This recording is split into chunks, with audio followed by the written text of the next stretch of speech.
Welcome to Shell Talk, where we're going to be talking about the return of Shredder. What does that mean? Find out here in Shell Talk. Welcome to the Dicta's Den.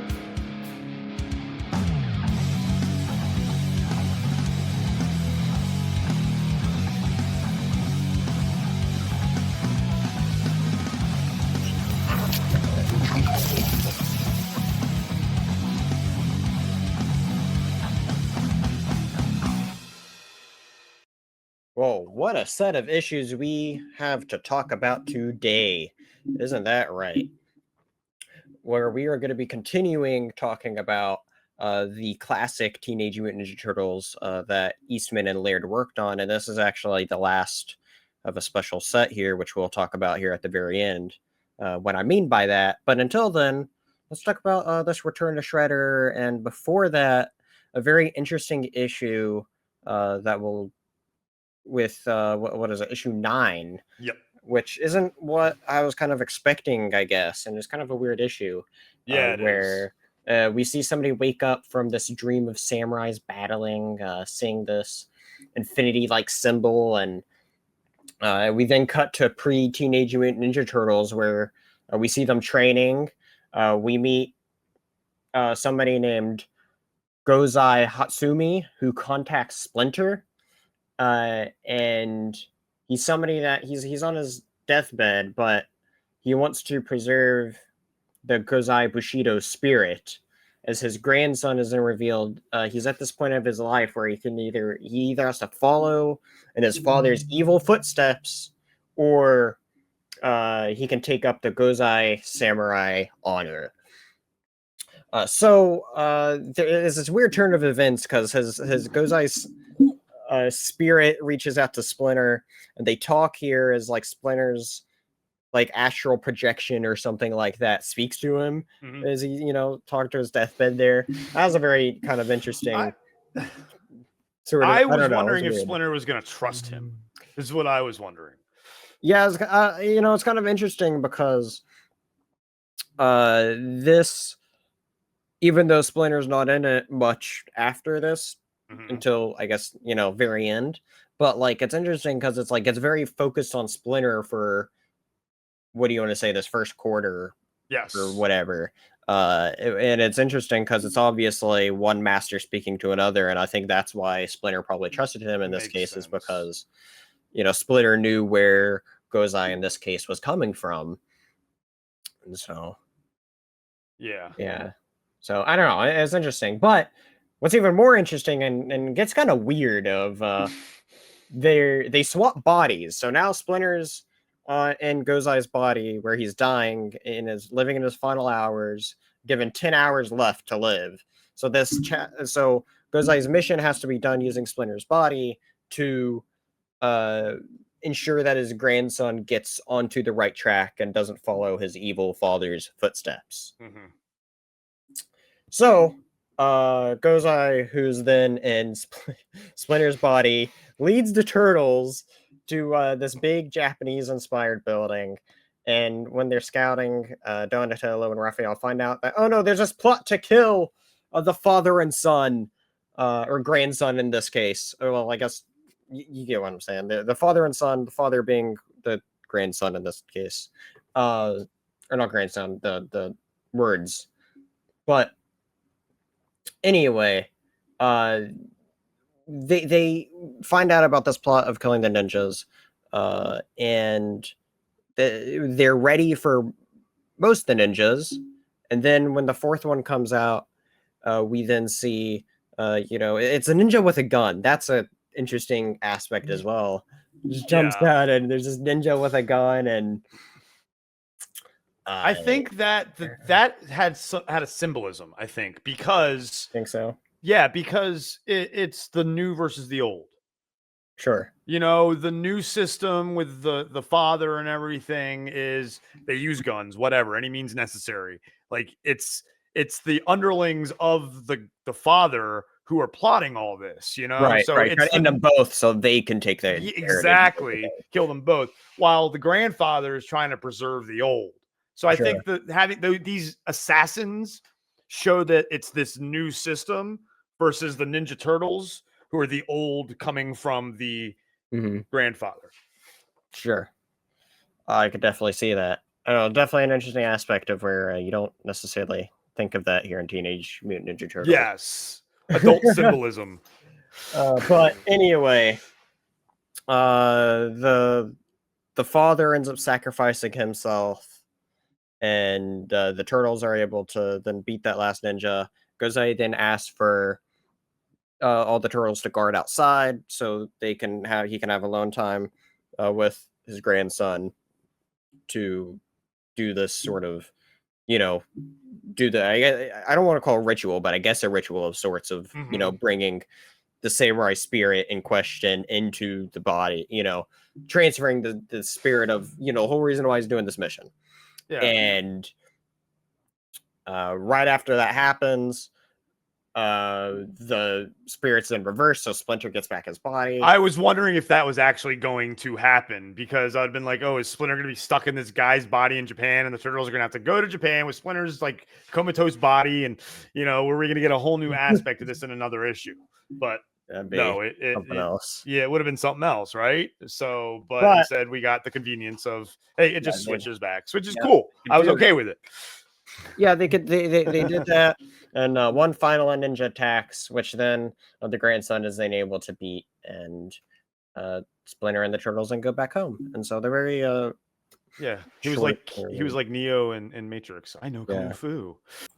So what I find very interesting about this issue is that as we see, it's the pre-Teenage Mutant Ninja Turtles that they, talk about here, of it being their origin, and they go out here, and it made me want to go back and go to the first one, and I should have done that, but I didn't, where I thought there was a big point out of the first issue where it was like, this is our first time out in the city. And because it made a big deal of like... Yes, I remember that. And so I feel like if this story really happened, it's like, doesn't that kind of take away a special part of what made the first issue special?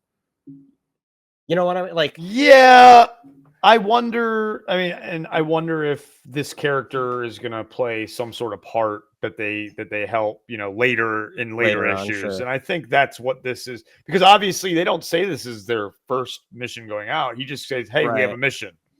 So it's probably, shortly after that first mission, I'm sure. Well, see, I think that's meant to be before then, though, in the timeline. But really, because they call it pre-Teenage Mutant Ninja Turtles, that's the whole thing. Is they making it say like, hey, they're still training here. You're right, and so that's why it's like it's kind of weird for me, because it's like that. I don't know, and that's a big reason why this didn't click for me as an issue overall. Like, I'll be honest, out of all the issues we've read, this is my least favorite one. I'll agree with that one. It was a weird, out of place issue. Yeah, sure. I mean, I like the idea of visiting a concept of pre-Teenage Mutant Ninja Turtles, but it took me out of it when it's like, okay, there's this weird magic stuff with turtles, which you really don't see usually. I mean, I'm okay if magic's done properly, and this, if they do like samurai spirit stuff, it could be cool, because I think that can fit. But like, that definitely stood out. And not that I didn't dislike it, but it didn't help the cause either of me.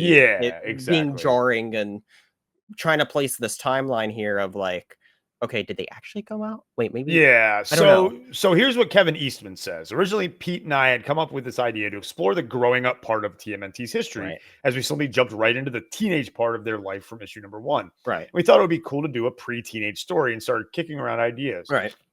So see, and that's what I'm saying. I like that idea. So the idea is cool, but then, like you said, they made such a big deal about this is your first mission. However, you know what?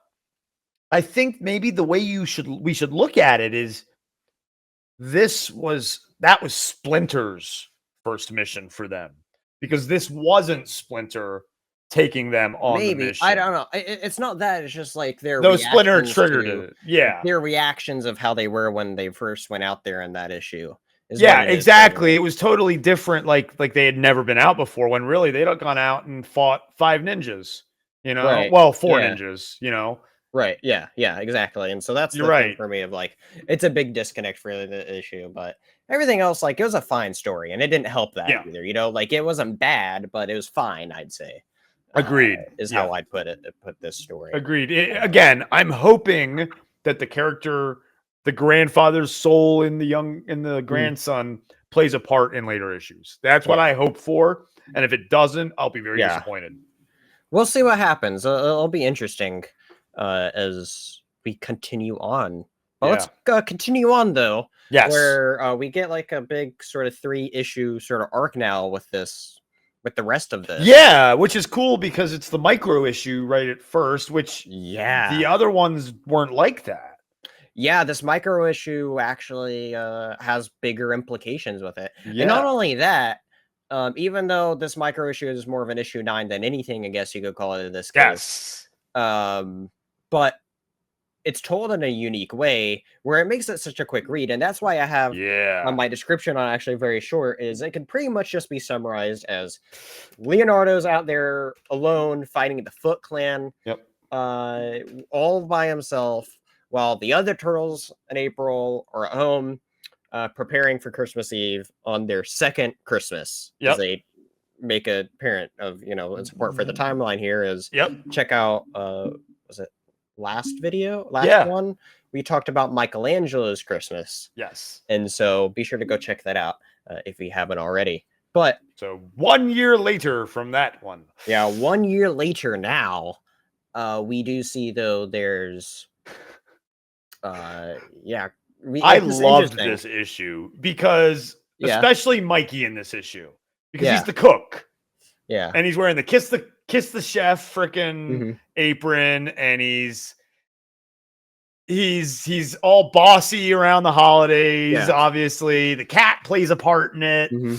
Playing the guard dog for it's just all like Donnie's rigging up Christmas lights. Raph and April are getting the Christmas tree, and Raph then turns it into a freaking perfect Christmas tree. It's just fantastic. Yeah, and all while that's happening, you see this contract of Leo out on his solo mission. There's this whole highlight of contrast, action versus family, and the difference of their art styles too. Which is interesting. As this they was talking about was one of their first issues that they worked on as they were expanding their operations, and so that's definitely a big part of this. But anyway, by the end of it though, because for Leo it's just a bunch of action, but you do see though with Leo. He ends up getting surrounded by the Foot Clan after tumbling down this hill. And then all of a sudden, he sees Shredder. Dun, dun, dun! And then, Shredder, who's believed to be dead since issue 2. And so, anyway, it implies that, Snow gets in the way. He makes his escape. And Leo's then crashes into April's apartment, all injured, heavily injured. And saying, he's back, the Shredder. And so... Somehow Palpatine returned. Somehow Shredder returned. Well, there we have it. The return of Shredder. And it says, which no other micro issue has said, to be continued in TMNT number 10. You know? Yeah. So, again, like you said, this should be number 9, technically. Right. But they wanted to make it a Leo micro issue because it's so focused on the contrast between Leo, what he was doing, and what the rest of the family was doing. Yeah, family. It is interesting, and that they make. Well, first off, they told each of these micro series in such a different way for each one of them, and telling something different. And this one was very interesting too because there's a lot of artistic value to it because. There's not a lot said other than the bottom pages and the end of Odo Shredder's back. And so it's an interesting quick read of the contrast that you get throughout the issue and seeing Leo in a different light too than we have before. Yeah, he's like he was Wrath essentially a little bit. Kinda, yeah. And so it's interesting because it shows this early characterization that's also really important with Leo that we'll get into specifically with the last issue we're going to be talking about in this video, issue 11. But this is like the big thing that tees up what that is. And so, yeah, that's really interesting indeed. But yeah, I don't know how much else to say about this. No, It's I just say like, we it's a nice because little 10 just thing. comes right into it. It's like 10 goes right into it. it's Yeah, like I agree. Andor season 2 finale into Rogue One, essentially. Here we go. Let's get right on into it then. Where it picks off right up where from the end of that Leonardo issue, where the other turtles, Splinter and April, they're all gathered around Leo, who's heavily injured, and then all of a sudden, the Foot Clan attacks.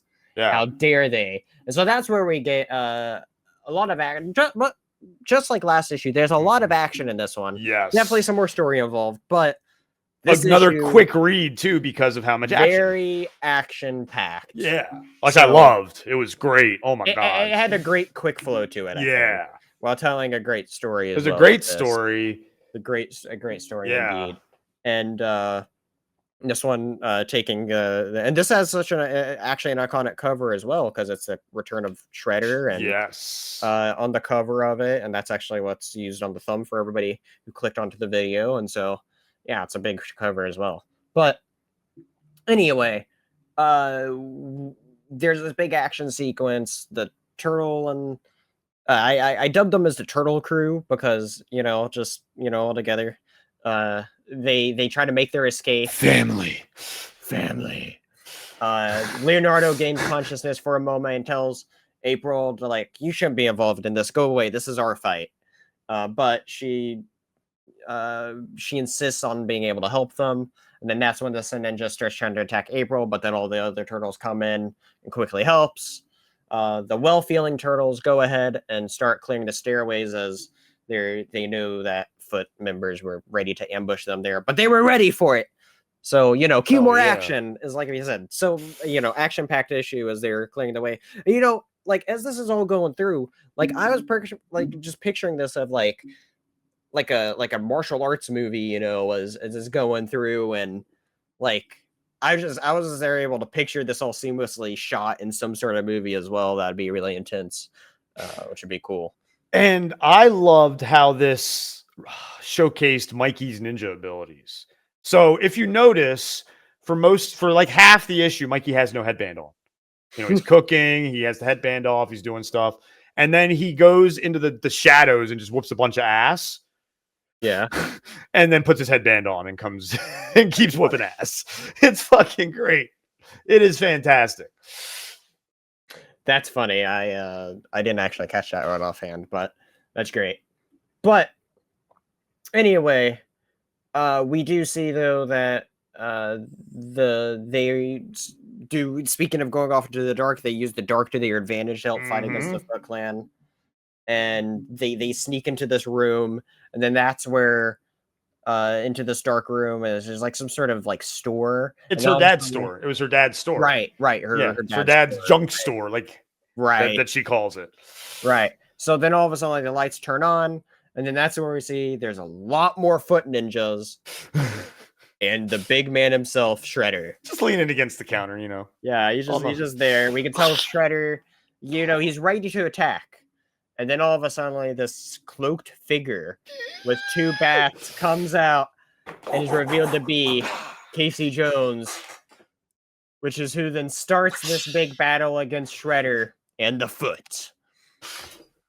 And then that's where we get the biggest action sequence, I'd say, of this issue. And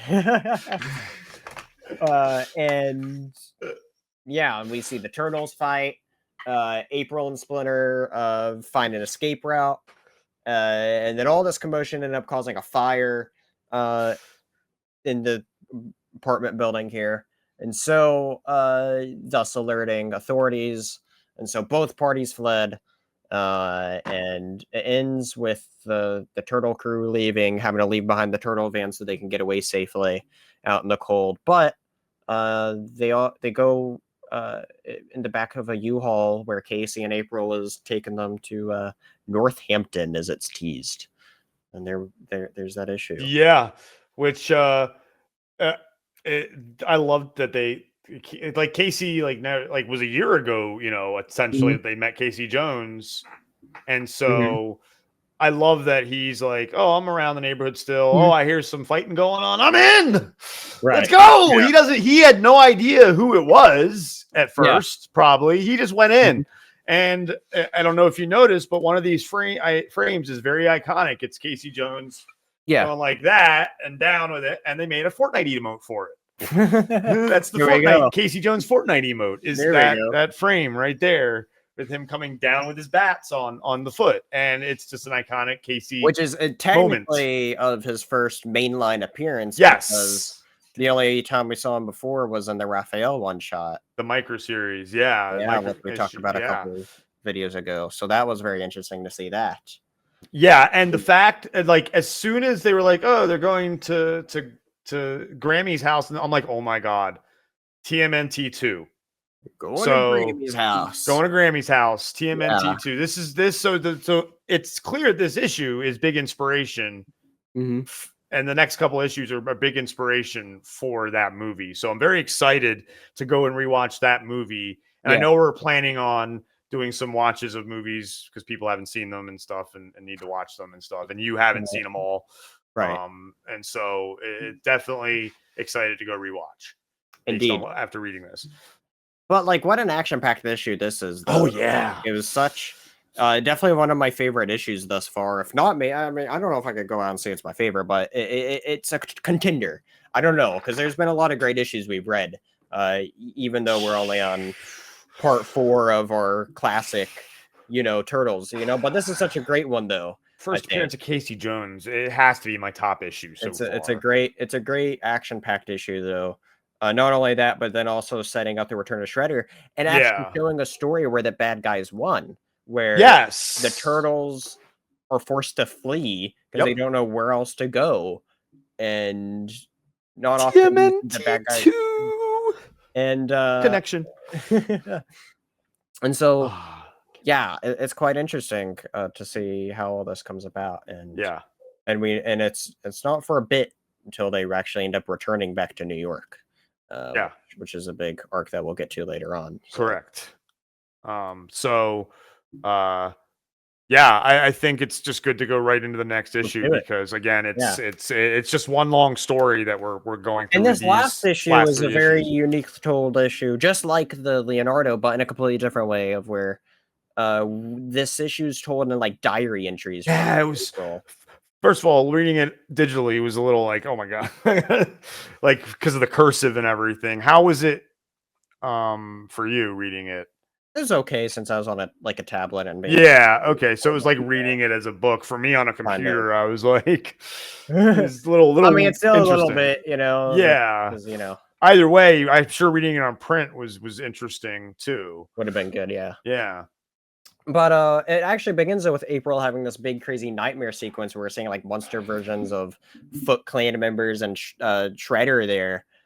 Come out, which is interesting, and when it's revealed that there's these nightmares haunting her, and that's what makes her wakes up, and thus revealing the diary, which is kind of like the whole gimmick of this issue, which makes for a very interesting story to be told throughout this, and yeah, so we see that, and she reveals that she's been having these nightmares for a couple weeks since they've gotten there, and then we went into a little bit of like, oh, we went to Casey Jones' old past grandmother's house, who's been gone for, if I remember right, 4 years. Yep.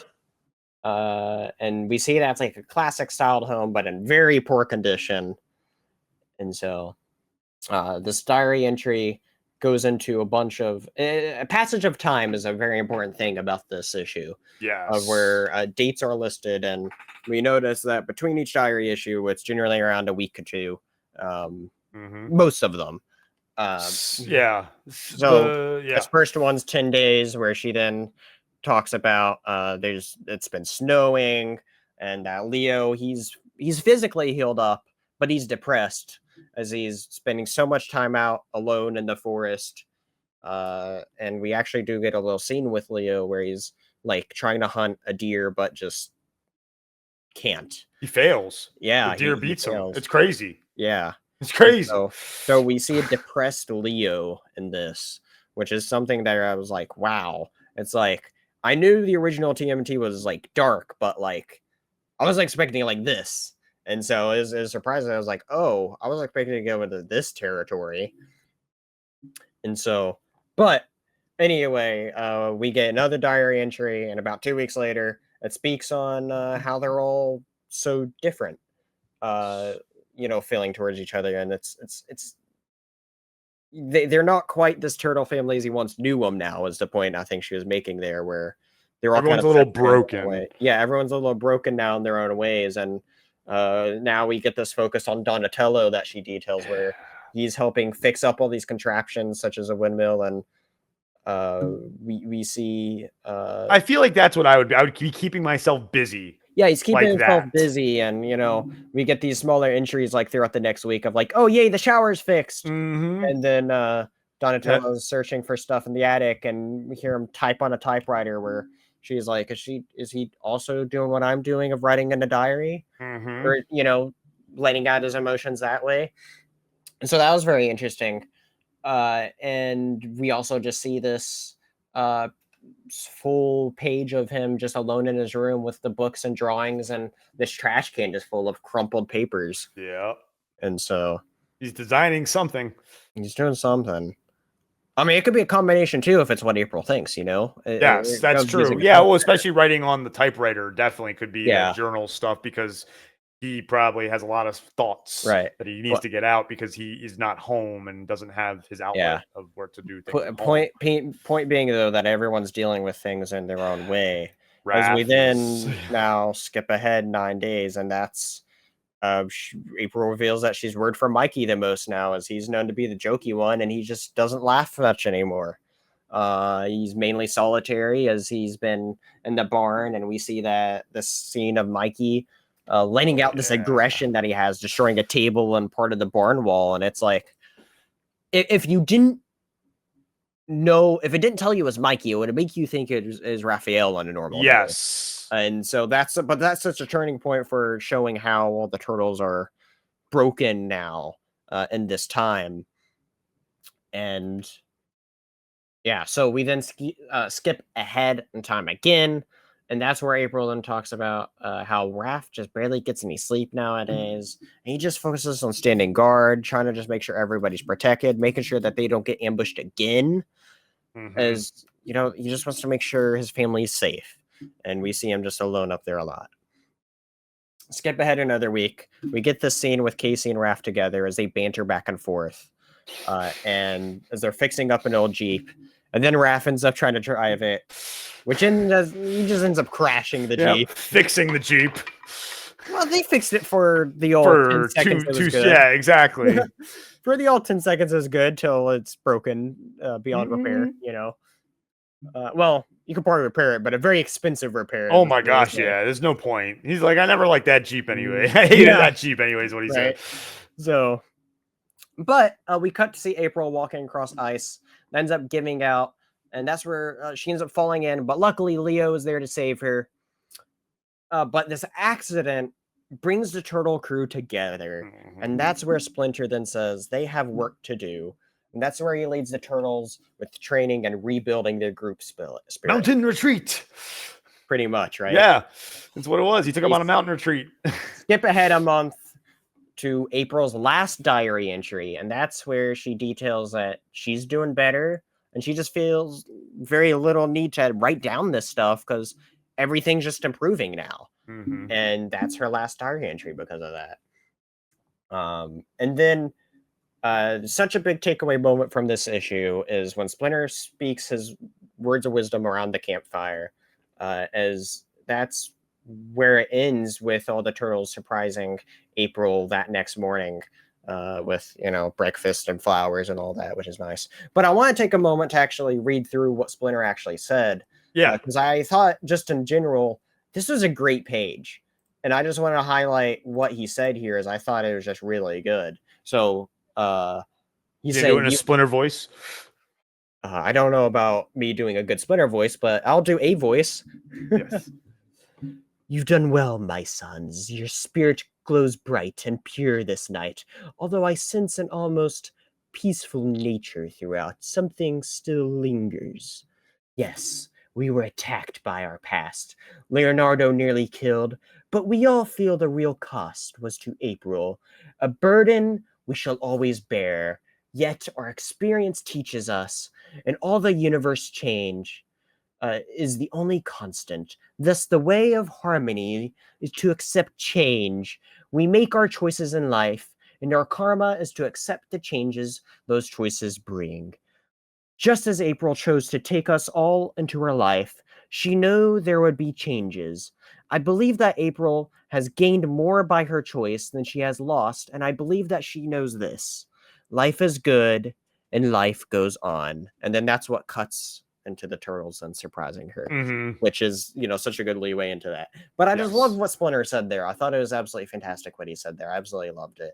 It was Again, more adult themes in Ninja Turtles. That's just how this original one was, which is interesting to see, obviously, of it now being one of the biggest kid franchises now. Yes. Which is so interesting of where it originally was. And I don't know if other than any specific cartoon-inspired series that they've done, I think it's always remained kind of dark like this, which is interesting. And it'll be awesome to keep on exploring them, but there's so much to get through.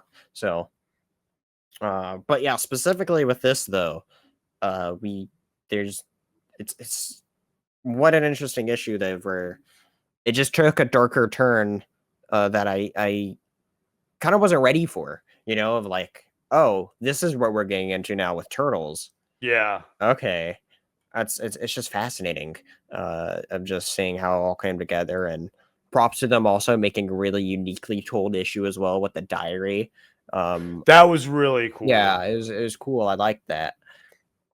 And like, even though it took me a couple extra minutes to read it, also made it more special, Well, sure, but remember, there were plenty of issues, at least in the back half of this volume, that were quick reads because of the action. No, so it made it a nice. Yeah, no, I know you're not, but I'm saying it was a very nice balance of reads for the back half of this volume, especially for the whole volume. Really, actually, the whole volume was really good, and so far they've all been really good, except for that. Yeah, the second half has definitely been the best of this volume. The last 3 issues of this volume definitely have been the best issues so far, I would have to say, of all the reads we've done. I think I'd probably agree with that. I mean, it's such a big, deal of, hey, the return of Shredder. We see the Foot Clan come back. The classic action there where it's just like, you just can't beat a great action story. And that's what we get. And then actually dealing with the fallout of that in an impactful way is important and really well done, I think, in this case. And so I'm excited to see where this is going to go on next. I do know, though, this issue actually marks the end of an era for Turtles already, even though we're only, 15 issues that we've read at this point, counting the micro series, where this is the last issue that Eastman and Laird fully collaborated on until they took a break from each other, because afterwards they didn't they for the next several issues, which next video tour is going to be interesting as we talk about this, where they end up taking the role alternating, right? Yeah, that's right. Because of just unpleasantness and disagreements between them. And I mean, when you work with someone that closely, it's going to happen. And so I think it was smart for them to do that. And I'm sure we'll see, because when you have that, you expect some sort of creative drop off. So I'm hoping that we're going to see, because they decided to alternate, that we're not going to see that creative drop off because they avoided each other and kept their creative juices flowing. It'll certainly be interesting going into next video. So we'll see. So stay tuned for next video. If you like what you see, be sure to hit that like and subscribe button, all that stuff, so you don't miss the next video of Shell Talk. But before then, do you have any other last thoughts on this set of issues? One, again, that pointless one. I hope that character is in future issues. But again, those last 3 issues really connect to that second movie. So I'm really excited to go back and watch the movies again. And I think it's going to be cool to delve in and do different sort of movie reviews on all these as well. The one I'm really looking forward to reviewing again is, or actually reviewing, but I meant watching again, is the latest Teenage Mutant Ninja Turtles that came out, Mutant Mayhem. Oh yeah, because it'll make us look at it a little differently. Reading this stuff. Yeah, I think it's going to add a big important piece of context to me that I didn't have originally when watching the movie, and so it really opened my eyes to it. I think in a different way for why you're talking about the April thing, right? No, not that. Oh. No, there's just other things with it where I was like, that didn't feel like Turtles to me. And then I read the original Turtles. And I'm like, oh, and more is like the original Turtles. Well, Seth Rogen did say he is a huge fan and has been reading them since he was a kid. And he was bringing his fan. There still is one huge issue I'll probably still have with the movie, but we'll get to that when we Yeah. But anyway, these issues specifically, great set of issues. Definitely go check them out. And I guess that's really it, huh? Yeah. We don't have anything else. Yeah, cowabunga, man. Cowabunga, bro. See you all next time in the Dingus Den. Bye. Toodles. Goon Gala!